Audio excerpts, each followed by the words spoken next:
Kwamba mzima popote pale ulipo, hujambo na karibu katika awamu hii ya upeo wa TV47 katika kipindi cha dakika ama lisali moja lijalo ni kujuze yale ambayo yamejiri katika kaunti zote 47. Lakini kwa sasa mpenzi mtazamaji, tutakuwa tukiangazia baadhi ya taarifa na pia nitakuwa nikikupa nafasi kuweza kuwasiliana nasi kwa 22047 mitandao ya kijamii ya TV47 Kenya pale Facebook na ukurasa wetu wa Twitter, ukurasa wangu binafsi ukisalia L_Liza. Kauli yako siku zote nasema kwamba imekubalika. Na moja kwa moja ni kwa seneta wa Busia Okiya Omtata hatimaye amewasilisha kesi mahakamani akipinga mswada wa fedha wa mwaka 2023 kwa kile anasema kuwa unakiuka katiba. Katika ombi lake kwa mahakama, Omtata amesema kuwa ni kinyume cha sheria kwani Rais William Ruto badala ya bunge na halmashauri ya ukusanyaji ushuru nchini KRA ni yeye anapendekeza sheria hiyo. Omtata vile ametaja kipengee cha kuwashurutisha Wakenya kukatwa mishahara yao kwa ujenzi wa nyumba kama kinyume cha sheria chini ya sheria ya umiliki wa mali miongoni mwa hitilafu zingine. Yajayo kwenye upeo wa TV47. Seneta wa Busia Okiya Omtata awasilisha ombi mahakamani la kufutiliwa mbali kwa mswada wa fedha wa mwaka wa 2023. And the commissioners of the members of the constitutional commissions, where it is clearly stipulated that you cannot touch their salaries, but this particular provision is going out to touch those salaries. Huko Rais Ruto akizidi kupigia upato. Wakenya watoa hisia zao kuhusu hotuba ya Madaraka Day ya Rais Ruto. Promised the country 3 years ago that we are going to change the conversation. Wengi wao wakilalamikia kuwa matarajio yao wakati wa uchaguzi hayajafikiwa. Mhubiri tata Paul Mackenzie kusalia korokoroni baada ya mahakama kukataa ombi la kuachiliwa kwake. Since the respondents have been in custody and there is an application for extension of their continued detention, I find it illogical to order for their release pending the filing of their responses to the application. Huku Mackenzie akielezea ghadhabu yake.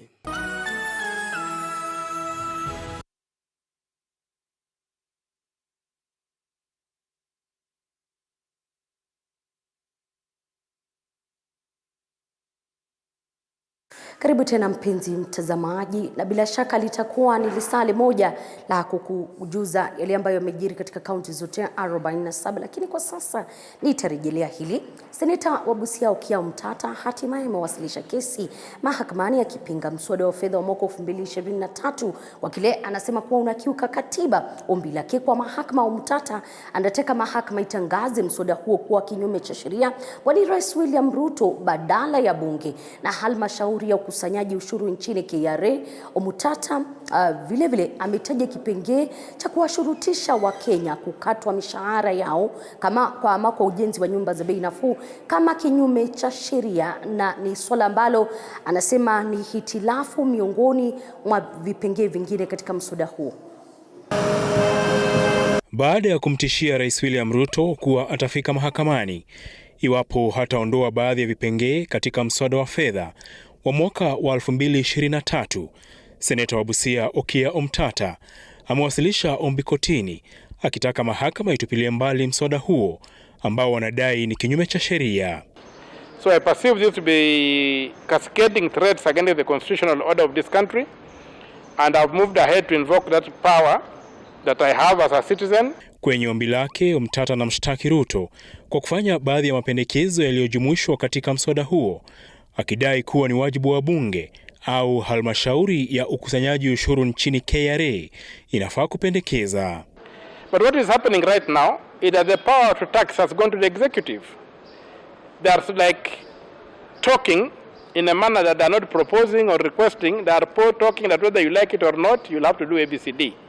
So that power does not reside with the president or the cabinet. Wakati hayo yakijiri, Rais Ruto ambaye alikuwa katika kongamano la kiuchumi lililoleta pamoja uongozi wa kaunti na washikadau wa sekta ya kibinafsi ameshikilia kuwa bunge litapitisha mswada huo, akisema sio Wakenya tu wasio na kazi watafaidika, bali wenye kutengeneza vifaa vya ujenzi. The millions of young people that will be employed in this sector is sacrifice enough for us who are employed to make that contribution to the housing fund so that we can bring around the change that is going to take our country forward. Kulingana na Omtata, vilevile mswada huo ni kinyume na haki ya kumiliki mali, kwani unawashurutisha Wakenya kutoa 3% kutoka kwa mishahara yao, ambayo ni kinyume na katiba. Apol Kamau, TV47. Asante sana na Polo Kamau kwa taarifa hiyo, lakini katika swala tofauti ni kuwa Paul Mackenzie na mkewe Rhoda Mumbua wenzake 16 watasalia korokoroni kwa siku 5 zaidi kujua hatima yao iwapo wataendelea kuzuiliwa kwa siku 60 zaidi zilizoombwa na kiongozi wa mashtaka au wataachiliwa kwa dhamana. Mwanahabari wetu Elizabeth Ateno na uketo wa habari hiyo. Hakimu katika mahakama ya Shanzu Yusuf Shikanda amesema muda huo wa siku 5 utatoa nafasi kwa mawakili wa Mackenzie kujibu ombi kwa maandishi kuhusiana na ombi lililowasilishwa mahakamani kwa wateja wao kuzuiliwa kwa siku 60 zaidi, sawia na kujibu ripoti ya upelelezi ambayo wamekabidhiwa leo mahakamani na kiongozi wa mashtaka. Carefully consider the objection together the response by the state. One thing that is clear from the provisions of Section 33(8) of Porter and Section 36(a)(8) of the Criminal Procedure Code is that where the court has granted orders for detention of a respondent pending charge, the state can apply for extension of such period. The main requirement is that the application for extension should be made before the expiry of the period granted in the first instance. Juhudi za mawakili wa Mackenzie George Karioki na Elisha Komora kutaka wateja wao waachiliwe baada ya kukamilika kwa siku 30 zilizotolewa awali na mahakama ziligonga mwamba baada ya hakimu Shikanda kutupilia mbali ombi hilo. The respondents have not alleged that they are under an illusion as to what the state is seeking. They have not demonstrated that any prejudice that they are likely to suffer if the state is allowed to proceed in the manner that it has proposed. As for the report pursuant to paragraph H of the orders made on 10th May 2023, this court did not prescribe any form in which the report ought to have been filed.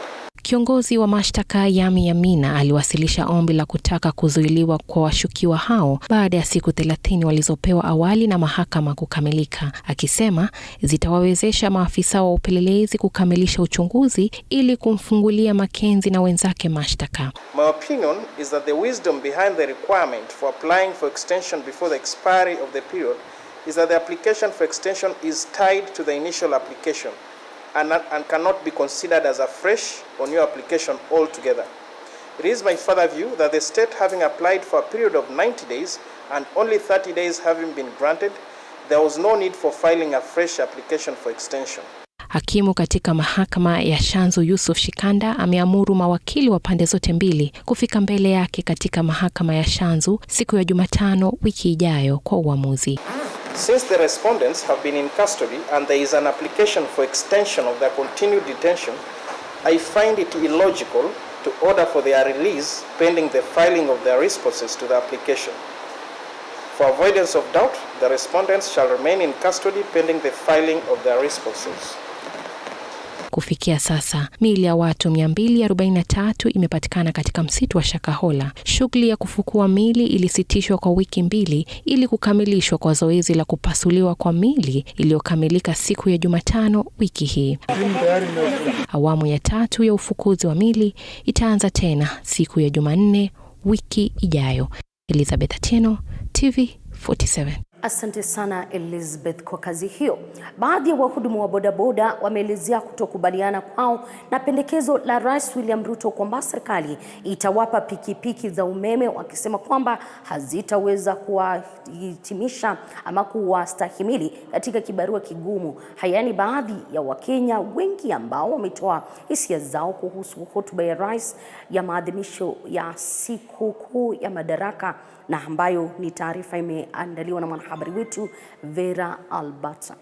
Tuwaruhusu waweze kutoka kwa hiyo taratibu ili tuweze kufuatilia. Siku moja baada ya sherehe za siku ya Madaraka,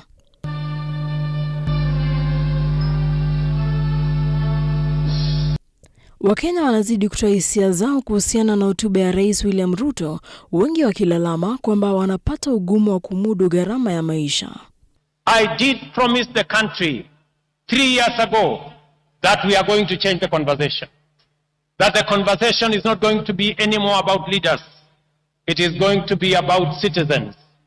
Akizungumza katika uwanja wa Moi kule kaunti ya Embu, Rais Ruto alizidi kupigia upato mswada wa fedha wa mwaka huu, akirai wa Kenya kumuunga mkono, kwani mpango wa ujenzi wa nyumba za bei nafuu ni ya kusaidia Wakenya kupata na kumiliki nyumba zao na kuwapa ajira vijana, ila Wakenya hawaridhiki na maelezo yake.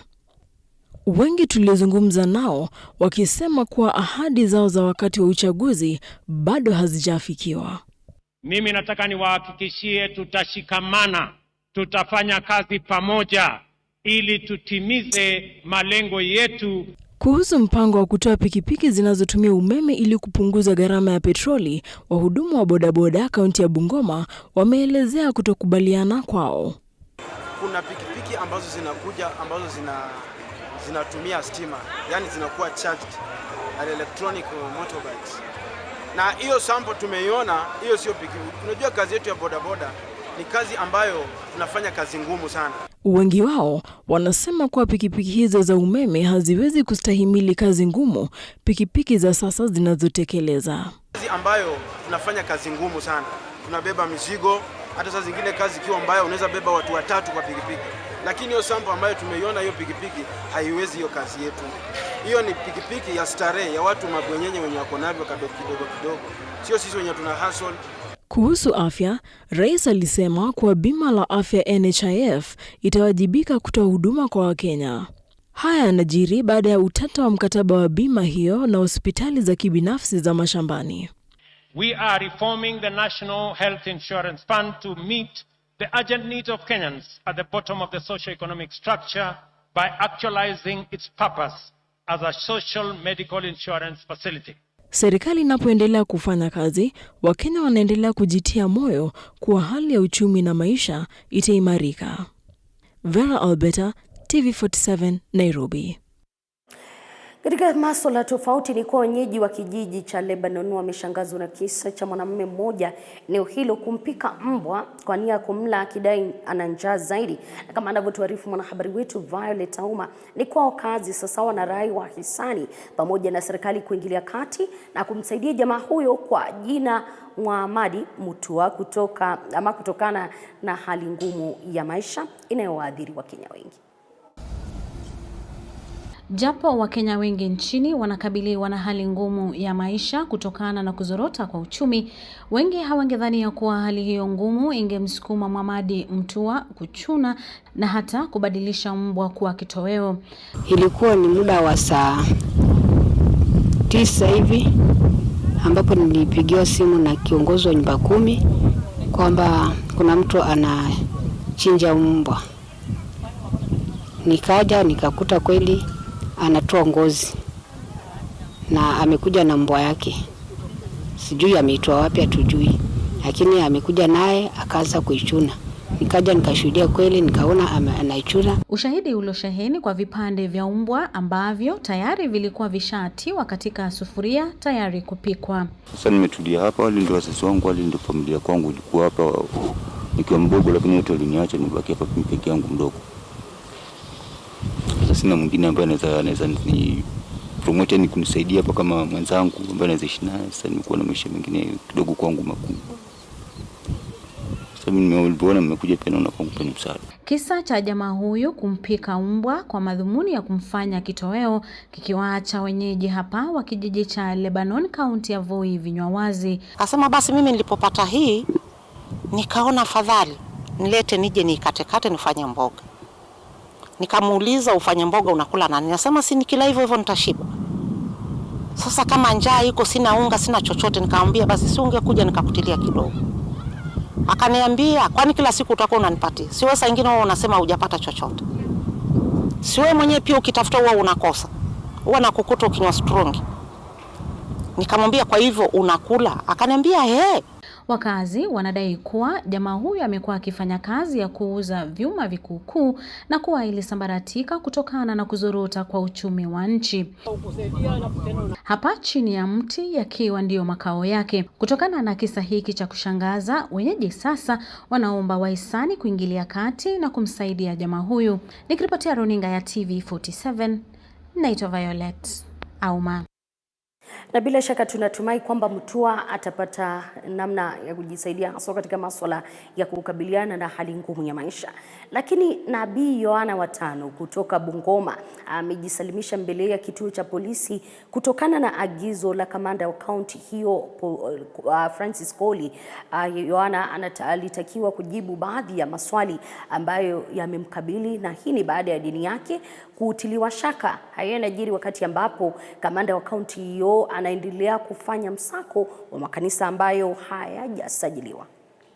Majina yangu naitwa Yohana Tano Nabii kulingana na kasi ya Mungu.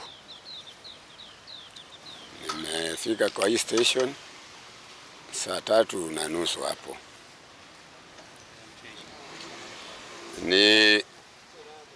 Nilihitaji na serikali. Jajua sababu nahitaji na serikali ni nini. Nataka nifikie ofisa ya niambie jambo mbali niita.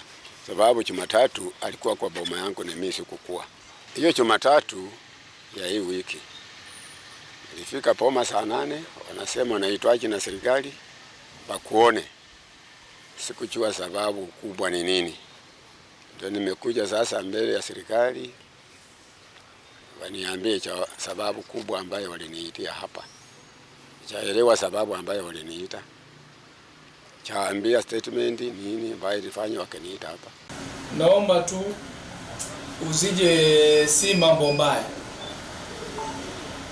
Si mambo mbaya tumekuitia. Ni baadhi ya vitu tunataka tu kujua na utatuelezea vile iko ili tuweze pia kukuelewa. Huyu mzee wetu ana chakula gani anapika huko? Hii chakula anapakulia watu? Ni chakula sawa sawa ama ina sumu?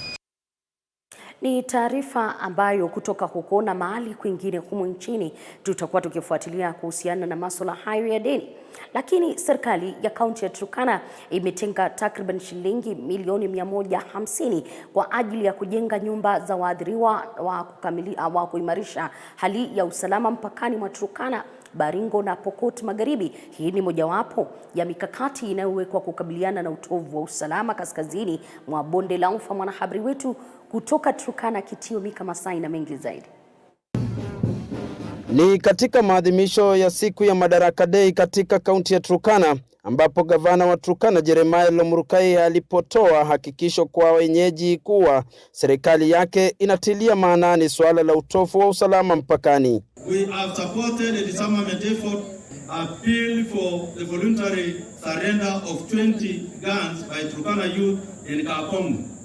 We will continue to engage our people to surrender more firearms, even as we ask the government to deploy more NPR. Miongoni mwa hatua za serikali ya Turkana kuimarisha usalama mpakani imetenga fedha ya kujenga nyumba kwa waathiriwa. My administration has allocated more than 150 million Kenya shillings for the construction of new and renovation of resettlement schemes in security hotspots within the county.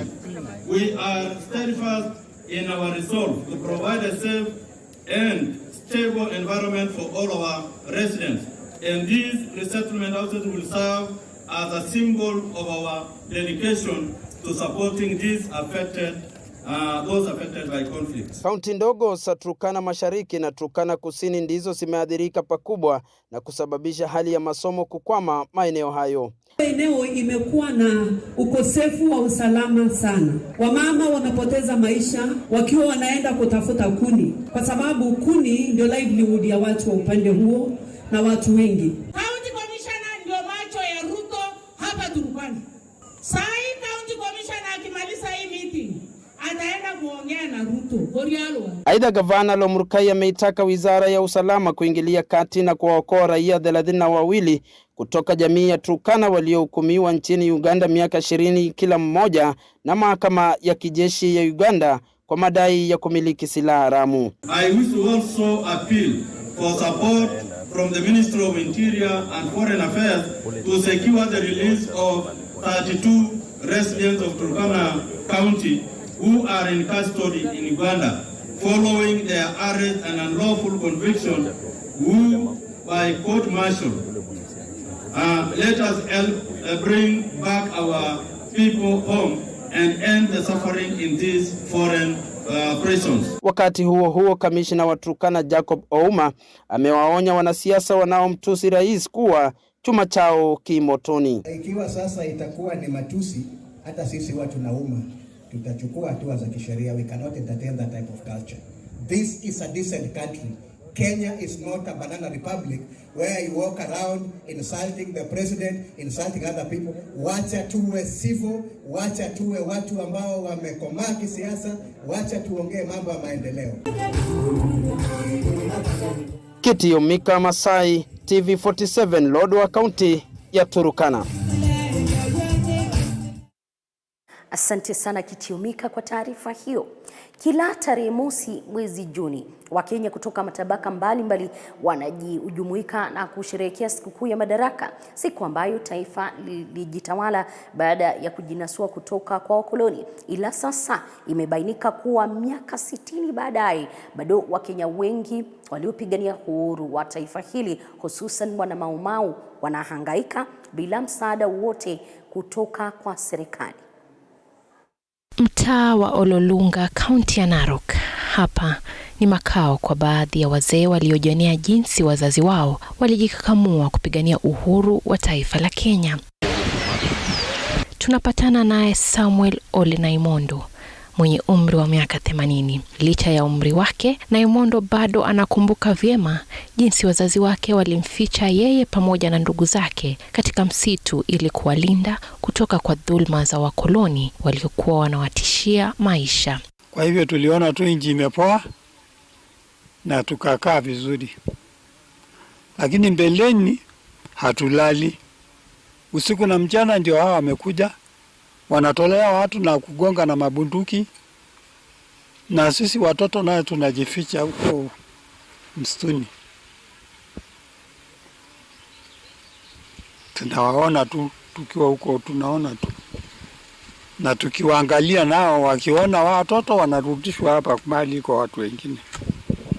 Naimondo anasimulia kwa huzuni jinsi mamake aliaga dunia mwaka 2020 baada ya kuugua kwa miaka kutokana na kidonda alichopata kutoka kwa mateso ya wakoloni. Wakabomoa hiyo milima na mizinga, kugonga. Hatujui kama waliua watu ndani, hatujui, lakini walipiga kwa muda. Elizabeth Karia mwenye umri wa miaka 70 anatuarifu kuwa siku ya Madaraka ni siku inayotonesha kidonda chake cha roho, kwani anakumbuka jinsi watu walikandamizwa, kukamatwa na kuuliwa na wakoloni. Tuliteswa sana, tulikuwa hatulali, mioto inawaka usiku, tunasikia maduru, mamishinga ilikuwa inalia kulia. Hata sisi asubuhi tunaenda kurokota pahali silianguka, sisi watoto hatujui ni nini naendelea. Katibu wa muungano wa Maumau kaunti ya Narok, Daniel Kamau, ambaye pia anadai wazazi wake waliuliwa na wakoloni, amelalamika kuwa wanachama wengi wangali kuona matunda ya kupigania uhuru wa taifa, kwani hawajapokea faida yoyote kutoka kwa serikali.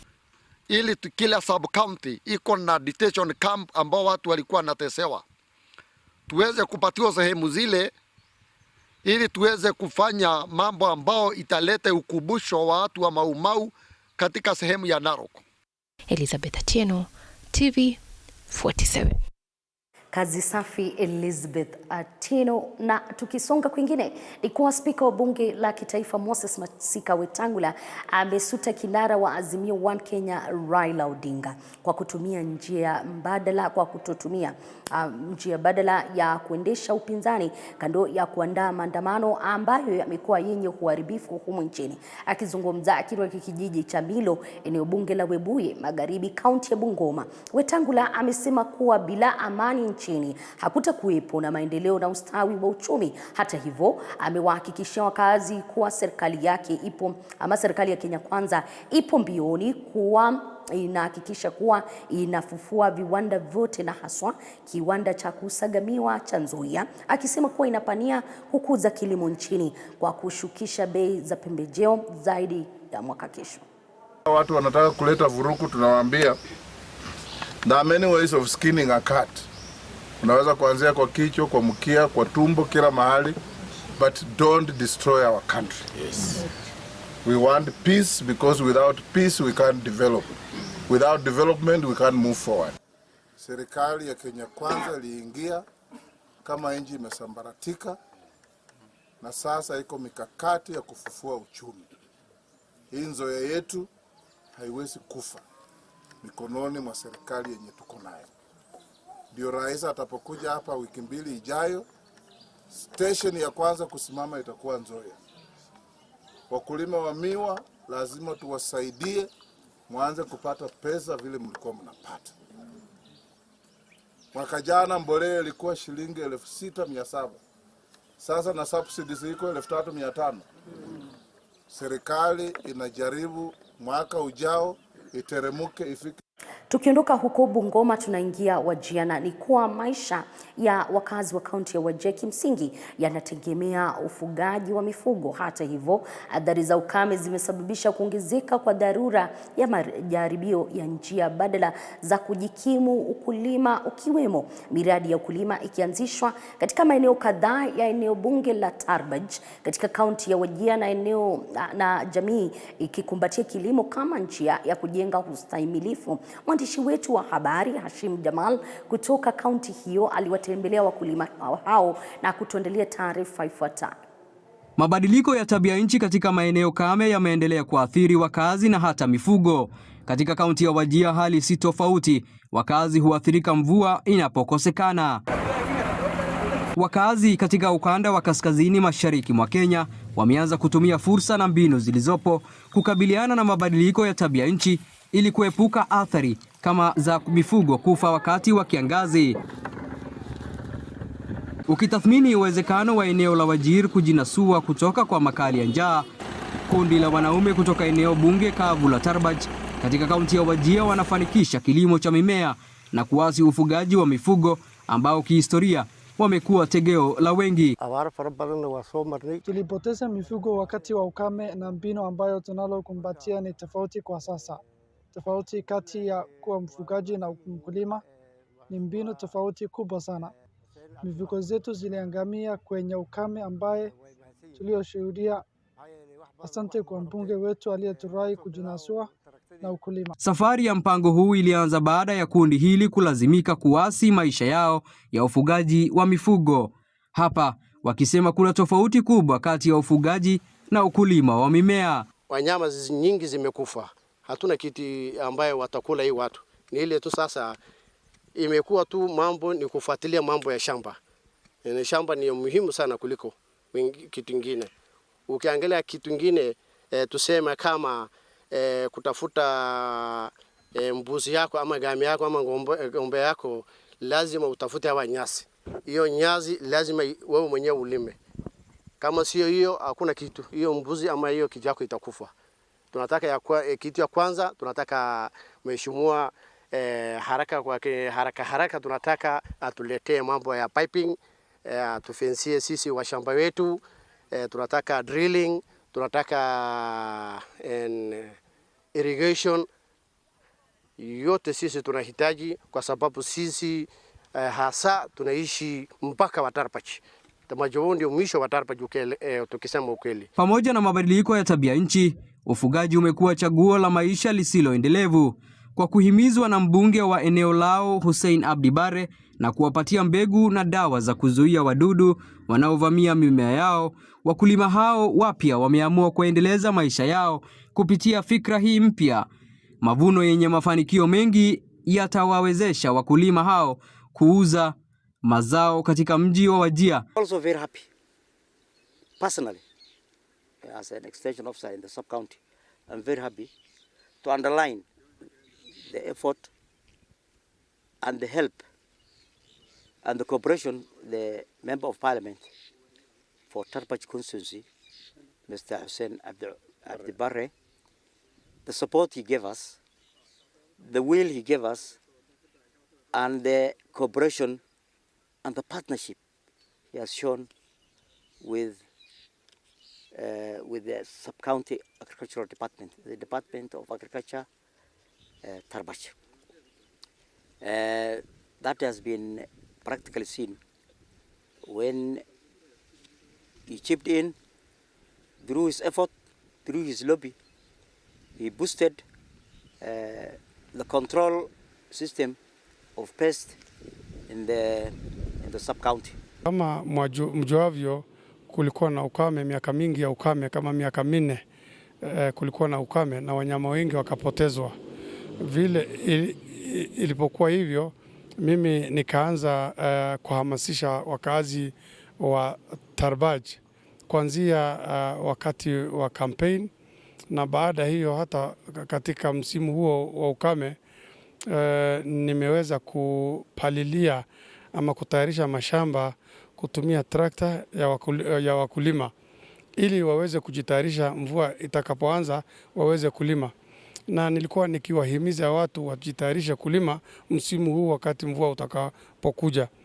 Na ninafurahi ya kwamba watu wa Tarbaj wamechukua hamasisho hilo kutoka kwangu na wakatayarisha mashamba yao, na kwa sasa ninajivunia ya kwamba watu wa Tarbaj wamezalisha chakula cha kutosha cha mtama na mahindi, maharagwe na baadhi ya mimea mingine yameweza kupandwa na yamejitokeza, na tunatarajia kuweza kupata mazao ya kutosha safari ambayo kwa wengine inaweza kuwapeleka hata miaka 2. Na sasa jambo ambalo muhimu ni kwamba huu msimu wa mvua utaisha. Ukiisha kutakuwa na kiangazi. Kama watu wamebadilisha wakazi wa Tarbaj na eneo za kame, kama wamebadilisha maisha yao ama wako tayari kubadilisha maisha yao, mvua itakapokosekana lazima kuwa na mipango ya kiserikali ya kupata mabwawa ya kuweka maji na pia visima virefu vya kutoa maji chini, ndio watu waweze kupata maji ya kunyunyuzia hata wakati wa jua kali. Mavuno yenye mafanikio mengi yatawawezesha wakulima hao kuuza mazao katika mji wa Wajir na kufurahia mapato yaliyopatikana kwa bidii, na ambayo pia yatalenga kusaidia jamii kukabiliana na utapiamlo. Kundi hili lina imani litakabiliana na kasumba kwamba ufugaji wa mifugo ndio suluhu ya kujiendeleza. Nikiripotia ringa ya TV47 kutoka eneo la Tarbaj, kaunti ya Wajir, langu jina ni Hashim Jimal.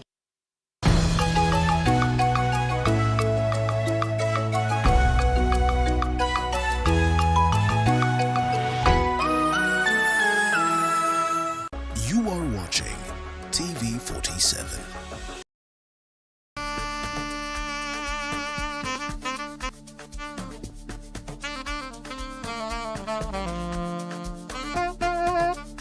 For the biggest of guests, from politicians to entertainers to content creators to whichever kind of a person you want to think that you'd want to see on the show, this is the place to be.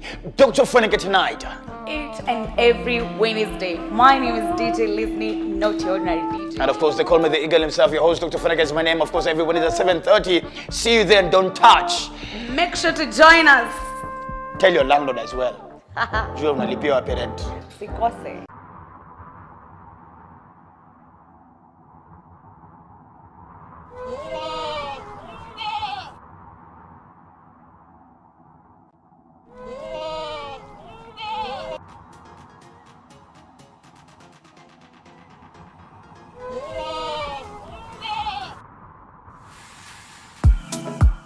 From politics, health, cooking, relationships, and entertainment. Join Linda Alela every weekday from 6 a.m. to 9:30 a.m.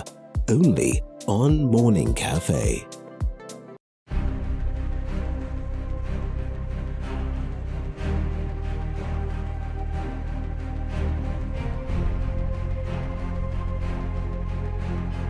Sustainable.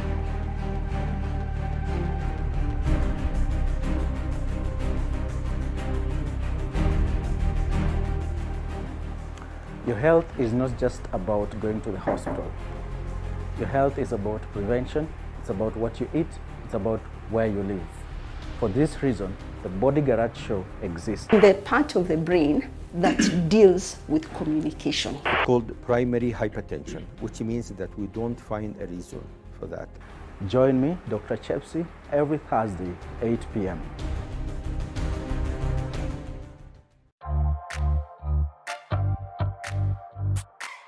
Hello and welcome to yet another edition of Beyond the Limit.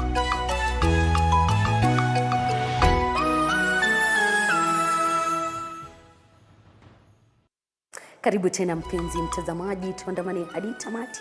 Na serikali imejizatiti kufadhili Wakenya wanaojihusisha kwenye sanaa za uigizaji. Hii ni kulingana na Rais William Ruto aliyesherehekea makala ya serikali ya tamasha ya michezo ya kuigiza shuleni kwenye ikulu kuu hapa jijini Nairobi. Kama anavyotuarifu mwanahabari wetu Dennis Otino, ni kwa Wizara ya Elimu pamoja na Wizara ya Michezo na Uigizaji zimeshiriki ili kukuza talanta za Wakenya kwa pamoja.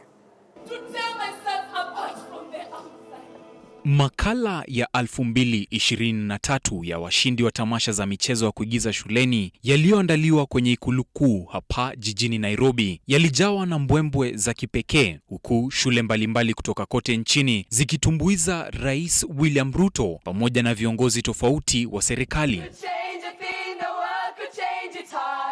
Rais Ruto alisisitiza umuhimu wa Wakenya wanaojihusisha kwa sanaa hiyo ya uigizaji kuzingatia visa vinavyoathiri taifa la Kenya kama vile ujangili, matumizi ya madawa za kulevya miongoni mwa visa vingine, ili kuhamasisha jamii, huku akiapa kupata suluhisho ya visa hivyo na kuvisitisha kamwe. I want to promise our children in those areas in the North Rift that the government of Kenya will make sure that the challenge that our children go through, many schools have remained closed for many years.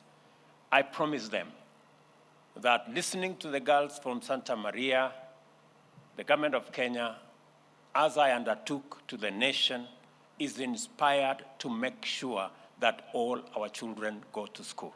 Aidha, Naibu Rais Rigathi Gachagua aliwahimiza waigizaji hao kutoa makala ya michezo yanayokosoa serikali ili kuipa motisha ya kuwajibika na kutumikia Wakenya. President here doesn't want a praise and worship choir here. What he needs are people who have no malice, like these young people, who can do an audit on his performance so far and come up with choral verses, come up with mashairi, come up with plays that will help him to become a better leader, because he's not an angel. Waziri wa Elimu Ezekiel Machogu alisimulia umuhimu wa mashirikiano baina ya Wizara ya Elimu na Wizara ya Michezo na Sanaa ili kukuza talanta wa Kenya mapema. Your Excellency, we are going to combine efforts so that these young people, with the wonderful talent they have, we can even be able to take it to international level. And for the first time, today, they are also going to showcase in our national theater. So, Your Excellency, with your guidance and support, we are sure that we will be able to take it to another level, because me and my brother are working very, very closely together so that we get to another level. Wakati huo huo, Waziri wa Michezo na Sanaa Ababu Namwamba alimtaja Rais William Ruto kama shujaa anayepigania maslahi ya Wakenya walio na talanta mashinani. Have been lacking a pipeline, a conveyor belt that can convey these talents from this raw stage to a point where they can be nurtured, monetized, and marketed. And so, on so many occasions, you have had incredible talents in schools and colleges which end right there. Your Excellency, I want to report to you that we have cracked that puzzle between the Ministry of Education and the Ministry of Youth Affairs, the Arts and Sports. Wizara ya Michezo na Sanaa inatarajiwa kushamiri zaidi mwaka wa 2023 kutokana na ufadhili wa shilingi milioni 268 iliyofanikishwa na Waziri Ababu na Mwamba. Dennis Otieno, TV47. Asante sana Dennis kwa taarifa hiyo. Lakini katika masuala ya Kiswahili ni kuwa kuna baadhi ya maneno ya Kiswahili ambayo yakitamkwa katika maongezi utadhani yana maana sawa, ila kwa kweli yana maana tofauti. Maneno hayo ni kama vile doa na toa. Maneno hayo huitwa vitati, na leo katika Kamusi Mtaani tunazamia maneno hayo ili kujifunza zaidi.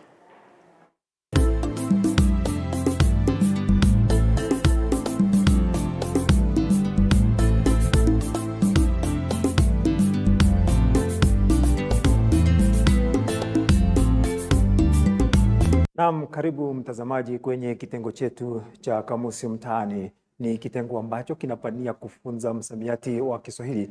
Na leo katika kipindi chetu tutakuwa tukiangazia vitate. Baba. Hiyo capital ambayo inakuwa na double B hiyo na tumbo mbili hiyo. Huyo ni baba mzazi. Ni mwanadamu na ni baba mzazi. Na papa hiyo ya tumbo moja hiyo. Hiyo ni papa, hiyo ni aina ya samaki ambaye anapatikana baharini. Baba ambayo ile mimi najua ni baba ni mzazi. Alafu jina baba ama tofauti ya spelling inaweza kuwa kama mnyama na babu, hiyo tofauti. Mnyama tena ni binadamu. Sasa tofauti hapo iko tofauti kidogo. Papa ni samaki wa majini na baba ni mzazi wa kiume. Nieleza tofauti ya fua na vua. Vua ni hali ya kutoa nguo mwilini na fua ni hali ya kuingiza nguo majini ili kuitoa uchafu. Vua ni kuvua nguo, basi fua kuna kufua nguo, kung'arisha nguo. Na kuna kuvua nguo, wewe umevua nguo ama mimi nimevua hili jaketi langu hilo nimevua, lakini kufua na lifua, hiyo ndio tofauti na uzito uliopo hapo ni hiyo tu. Hamna kuongezea ama kuna kingine zaidi hapo hamna.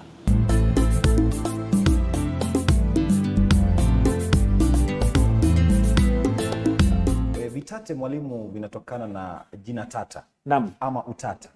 Haya ni majina ambayo mara nyingi unapata kwamba yanatatiza katika matamshi. Unapata kwamba yanakaribiana kimatamshi, lakini maelezo ni tofauti. Naam. Hivyo basi kutokana na utata huo tunapata vitate. Tunapata vitate. Maana tofauti, matamshi yanakaribiana. Ipi tofauti kati ya baba na papa? So that matamshi ni baba, papa. Ingawa kwa sababu ya lafudhi nyingi utapata kwamba kuna wengine utatizika sana. Akisema papa hujui kama anasema papa. Akisema baba hujui kama anasema papa. Ipo hivyo. Lakini baba, ile sauti ya pili ya konsonanti za Kiswahili. Ba. Hiyo sauti ya pili hiyo ba. Baba. Huyu ni mzazi wa kiume. Papa ni samaki. Kiumbe wa baharini. Kwa hivyo unaweza sema kwamba baba aliona papa akatoroka. Na pia nimesikia methali ambayo inatumia jina hili papa ambayo inasema kwamba avumae baharini papa, kumbe wengine wapo. Bila shaka. Vua na vua, tofauti gani kimaana? Hivi ni vitate pia ambavyo hutatiza sana. Kuna va na fa. Kwa wale ambao ni wajuzi watakwambia kuhusu sauti huna na sauti sio huna. Fa ni sauti nyepesi kutamka. Fa. Va ni sauti nzito, inatikisa nyuzi za kutamkia. Inatikisa zile nyuzi za kutamkia. Hivyo basi sasa tukija katika maana ya fua. Fua ni jina ambalo lina maana zaidi ya moja. Kuna kule kuna nazi kutumia mbuzi, kule ni kufua nazi. Kuna kufua kule kusafisha nguo ili ziwe safi. Kufua na kufua pia ni kutengeneza vitu labda kutumia madini kama vile chuma. Kwa hivyo kuna mfua vyuma. Kisha upande mwingine tuna vua. Vua ni kutoa kitu majini kama vile samaki. Kufaa. Kufaa ni kule kupendeza kwa kitu. Kwa mfano naweza sema kwamba hii leo umevalia vazi linalokufaa. umevalia vazi linalokufaa. Hivyo basi vazi ulilovalia liko sawa. Vaa ni kule sasa tulikosema baada ya kuvua unaporejesha mavazi mwilini. Kuvalia vazi sasa, kutia vazi mwilini ndiko kuvaa. Kinyume chake kuvua.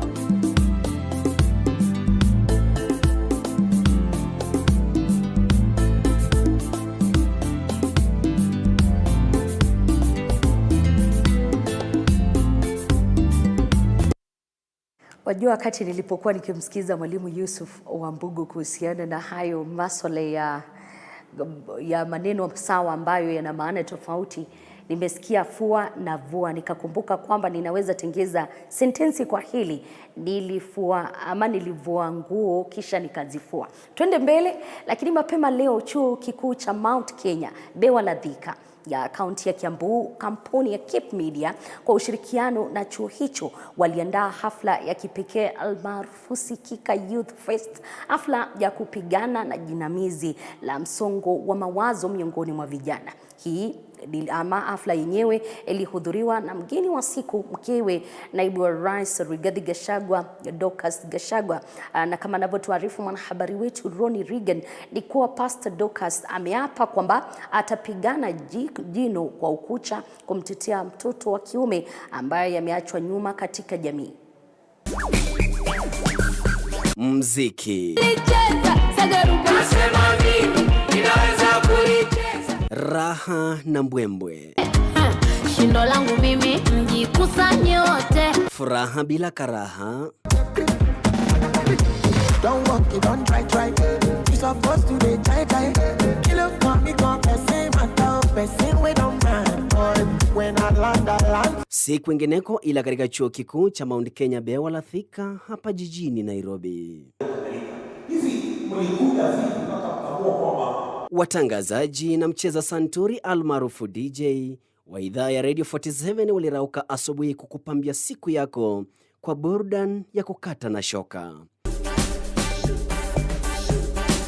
Ucheshi wa kipekee na wenye mnato wa kunata, tena wenye haiba yake ya kipekee. Emmanuel Mwashumbe, Mkamburi Chigogo na DJ Aimo. Hatimaye mkewe naibu wa rais Rigathi Gachagua aliwasili katika makao ya chuo hicho huku akiwa amesindikizwa na magari ya polisi kama ilivyo ada. Bendi nayo muda mchache baadaye miti ikapanda kwa ukumbusho na historia ya kipekee kwa kizazi kijacho. Kisha baadaye aliungana na wanafunzi waliokuwa wamemsubiri kwa hamu na gamu. Ukumbi ulikuwa umejaa hadi pomoni, ishara kwamba walikuwa tayari kuisikiliza hotuba ya mkewe naibu wa rais. Hatimaye ukurasa wa hotuba ukaanza na mwanzilishi mwenza wa chuo hicho Daktari Jane Gathoni Nyutu. That is compassion in its highest order. We know the stigma around mental health, and here you stood and talked about your lives. May God bless you. You have touched many of us, and I am sure your testimonies will go a long way to make others feel that they can too stand and talk about themselves. Wakati wake Pastor Dorcas Rigathi Gachagua ulipofika, wa kuzungumza alianza kwa ucheshi na hata kutaja namna alivyopatana na naibu wa rais Rigathi Gachagua chuoni. I think you have just heard and you have seen that I have another roommate whom I met at the university, the Rig G. I think you gave him a good name. And I think he likes rigging. Like that Rig G, it's a good thing. He dances a lot when he hears that, and he feels young when you call him like that. So when I want some favor, I call him Rig G. Mkewe naibu wa rais amesema Abadan Katan atapigania haki za mtoto wa kiume hadi pale atakaposikilizwa na ulimwengu mzima. One in this country and other countries must rise up as government and start to sensitize others and ourselves. We must put up facilities that will be able to address this very big crisis that we have, and it is facing the generation that is here. Vilevile ametoa wito kwa asasi husika kumpiga jeki katika hatua zake za kunyoosha jamii na kurejesha maadili